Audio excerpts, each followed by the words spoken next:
जिंदगी में दो ही तरीके हैं जीने के। या तो कौवे की तरह रहो, डर डर के, झुंड में, छोटे छोटे टुकड़ों के लिए लड़ते हुए, या फिर बनो एक ईगल, अकेला, ऊंचाई पर, क्लियर फोकस के साथ, अपने ही रूल्स पर जीते हुए।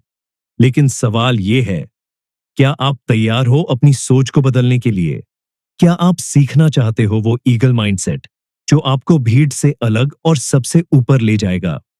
अगर हां, तो ये वीडियो आपके लिए है, क्योंकि आज हम बात करेंगे द ईगल माइंडसेट नाम की उस किताब की जिसने लाखों लोगों की सोच बदल दी। और ये वीडियो सिर्फ एक बुक समरी नहीं है, ये एक कॉल है अपने अंदर के ईगल को जगाने की। क्या आपने कभी गौर किया है, जब कोई पक्षी झुंड में उड़ता है तो वो आवाज करता है, चिल्लाता है, दिशा बदलता है। लेकिन जब एक ईगल उड़ता है तो वो शांत रहता है, अकेला रहता है और अपने रास्ते पर पूरी शिद्दत से केंद्रित होता है। सच्चे लीडर्स, विजन रखने वाले लोग जो कुछ बड़ा करना चाहते हैं, वो अक्सर अकेले चलते हैं। शायद आप भी इस लड़के जैसे हो जो दूसरों की पार्टी, इंस्टाग्राम पोस्ट्स और चाय की गप्पों से दूर कुछ बड़ा सोच रहा है। तो याद रखो, अकेलापन कमजोरी नहीं है, ये तो उस आग का नाम है जो भीतर जलती है, कुछ अलग, कुछ ऊंचा करने की। आपने अब्दुल कलाम को देखा होगा, मिसाइल मैन ऑफ इंडिया। उनकी जिंदगी की सबसे बड़ी खोजें अकेले रातों में होती थीं। जब दुनिया सो रही थी, वो अपने मिशन पर जुटे रहते थे। ना कोई भीड़ थी, ना ताली बजाने वाले, सिर्फ एक सपना था, और वो सपना उन्हें ऊंचाई पर ले गया। हम इंसान सोशल क्रिएचर हैं, लेकिन ग्रोथ तब होती है जब हम एक्सटर्नल वैलिडेशन की जगह इनर पर्पस पर ध्यान देना सीखते हैं। जब हम लोग क्या कहेंगे से ऊपर उठकर सोचते हैं, तब असली ट्रांसफॉर्मेशन शुरू होता है। आज से ही एक छोटा सा चैलेंज लो, हर दिन कम से कम 15 मिनट अकेले बैठो, बिना मोबाइल, बिना शोर, बिना लोगों की राय के। बस खुद से एक सवाल पूछो, मैं कौन हूं और मुझे क्या चाहिए? शुरू में मुश्किल लगेगा, लेकिन यही वो अकेलापन है जो आपको भीड़ से अलग बनाएगा। तो अगली बार जब आपको लगे कि आप अकेले हैं, जब सब लोग आपको समझ नहीं पा रहे, तो याद रखना, शायद आप भी ईगल हो, और ईगल अकेला ही उड़ता है। लेकिन सोचिए, अगर ईगल अकेला उड़ता है तो वो रास्ता कैसे तय करता है? उसकी उड़ान की दिशा क्या होती है?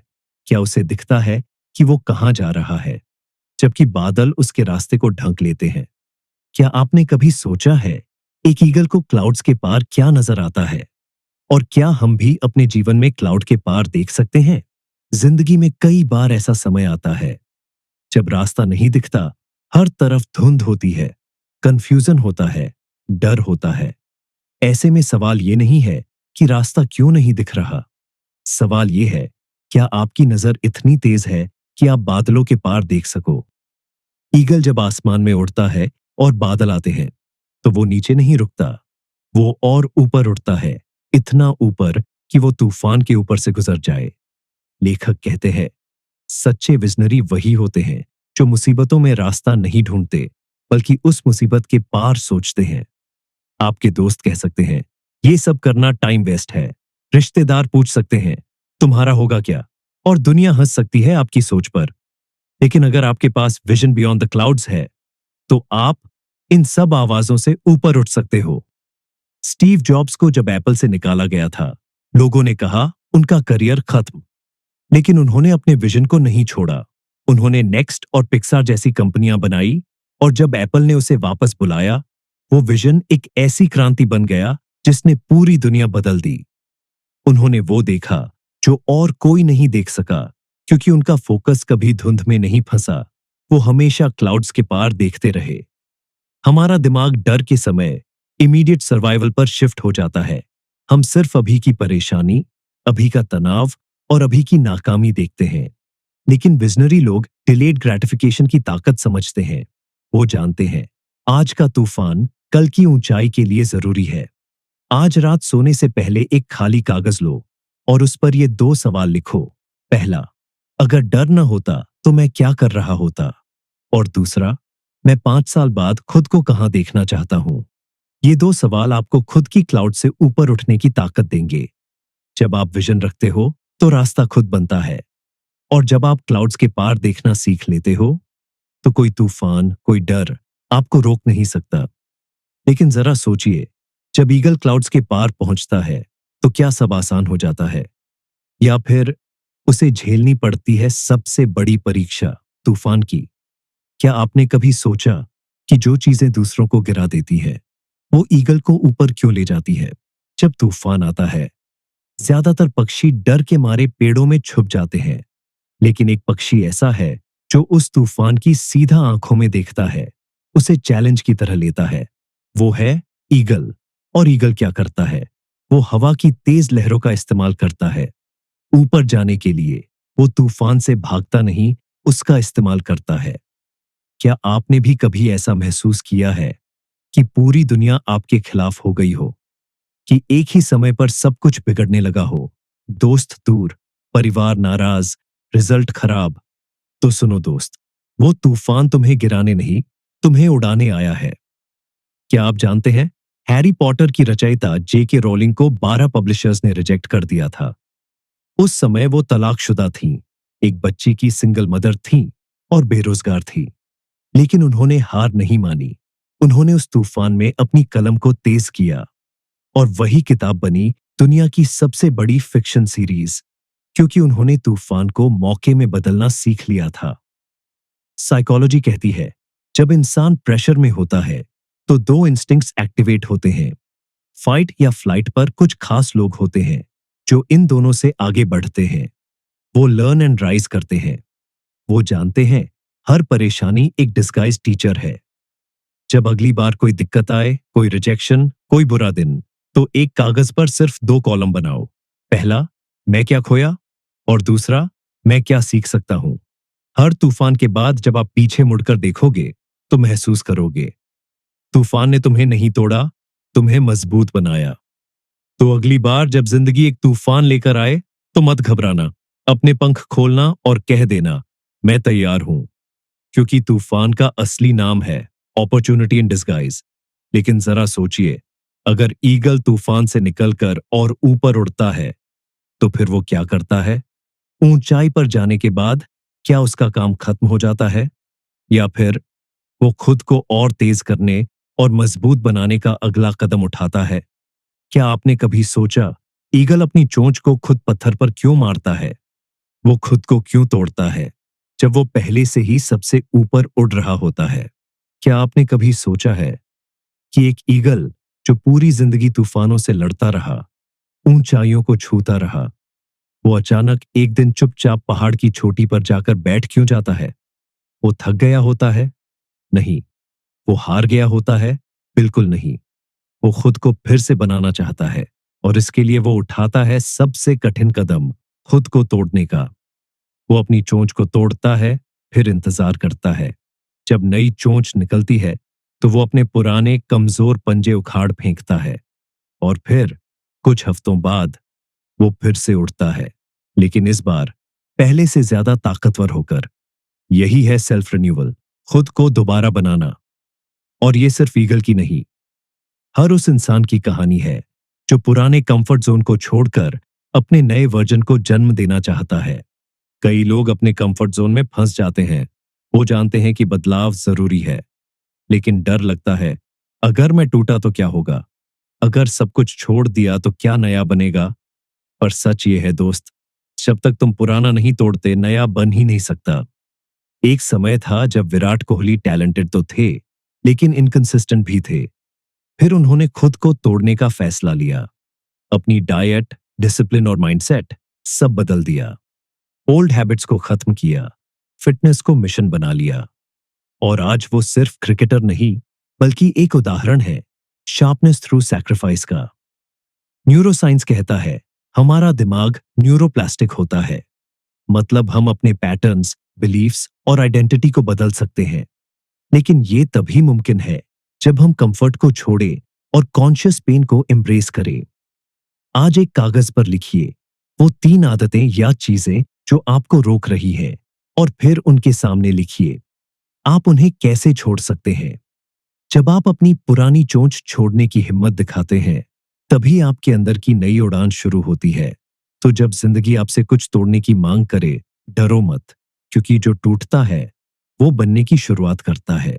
और याद रखो, ईगल सिर्फ एक बार नहीं उड़ता, वो तब उड़ता है जब खुद को फिर से बनाता है। लेकिन अब सवाल ये है, जब एक ईगल खुद को फिर से बना लेता है तो फिर वो क्या करता है? क्या वो बिना लक्ष्य के उड़ता है, या फिर उसकी नजर एकदम फोकस्ड होती है अपने शिकार पर? ईगल जब उड़ता है तो वो सिर्फ हवा का मजा नहीं लेता, उसकी नजर हमेशा होती है अपने लक्ष्य पर। वो कभी बेवजह नहीं उड़ता।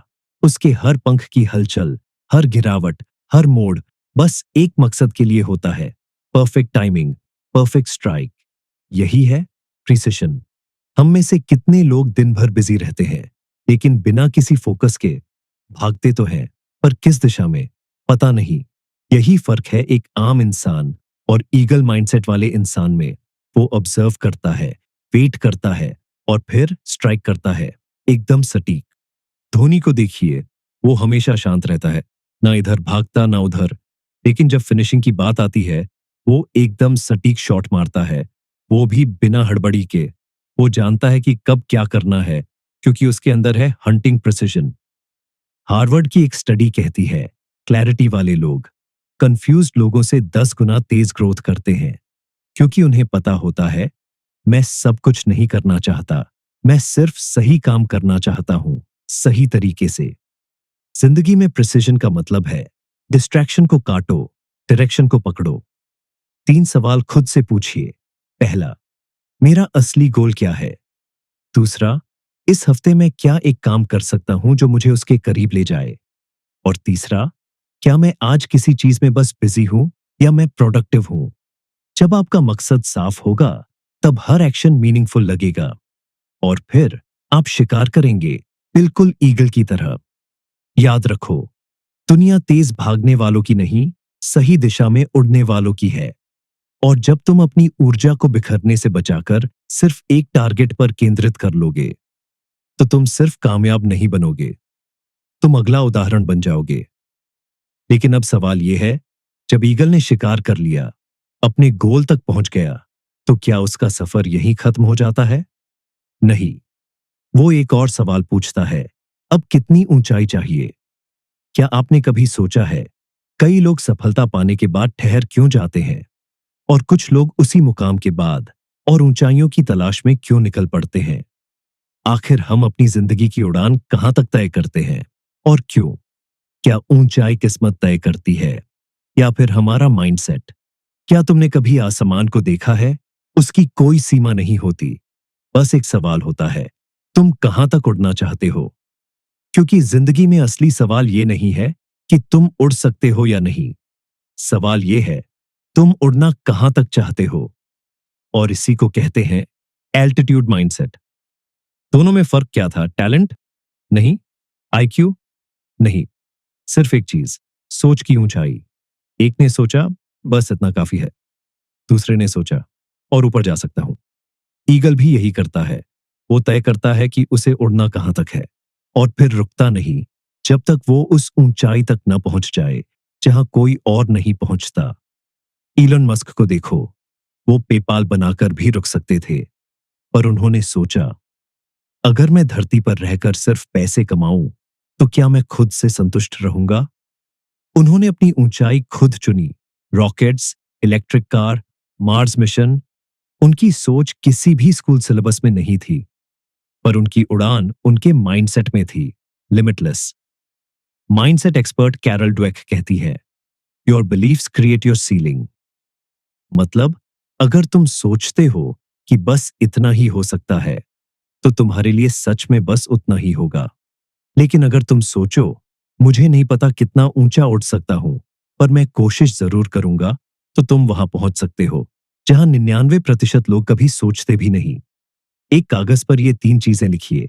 पहला, आपकी जिंदगी की अभी की ऊंचाई क्या है? Career, habits, mindset. दूसरा, आपकी असली उड़ान कहां तक हो सकती है? और तीसरा, आप किस सोच की वजह से रुके हुए हैं? जब आप अपनी सीलिंग तोड़ते हो, तभी आपकी उड़ान असली मायनों में शुरू होती है। याद रखो, ऊंचाई कोई और तय नहीं करता, तुम्हारे अंदर की आवाज तय करती है। और अगर तुमने उस आवाज को सुना है, तो तुम्हारी उड़ान असली मायनों में शुरू हो गई है। पहचान लिया तो दुनिया की कोई ताकत तुम्हारी उड़ान नहीं रोक सकती। लेकिन अब सबसे बड़ा सवाल यह है, अगर उड़ना सीख लिया, दिशा मिल गई, ऊंचाई तय हो गई, तो क्या बस इतना ही काफी है? क्या अब सफर पूरा हो गया? या असली उड़ान तो अब शुरू होने वाली है? क्योंकि उड़ना कोई कला नहीं, उसे लगातार बनाए रखना, वो है असली मास्टरी। तो आखिर एक ईगल की आखिरी उड़ान कैसी होती है? जब वो न सिर्फ अपने लिए उड़ता है, बल्कि दूसरों को भी उड़ना सिखाता है। दोस्तों, कौवा दिन भर चिल्लाता है, लेकिन ईगल बस उड़ता है, शांत, क्लास और पावर के साथ। ये ईगल माइंडसेट एक किताब नहीं, एक लाइफस्टाइल है। अकेले उड़ो, दूर की सोच रखो, तूफानों से डरो मत, खुद को दोबारा गढ़ो, फोकस से अटैक करो और अपनी ऊंचाई खुद तय करो। अब फैसला आपके हाथ में है। आप कौवे की तरह दिन भर शोर करोगे या ईगल की तरह शांति से ऊंचाई तक जाओगे?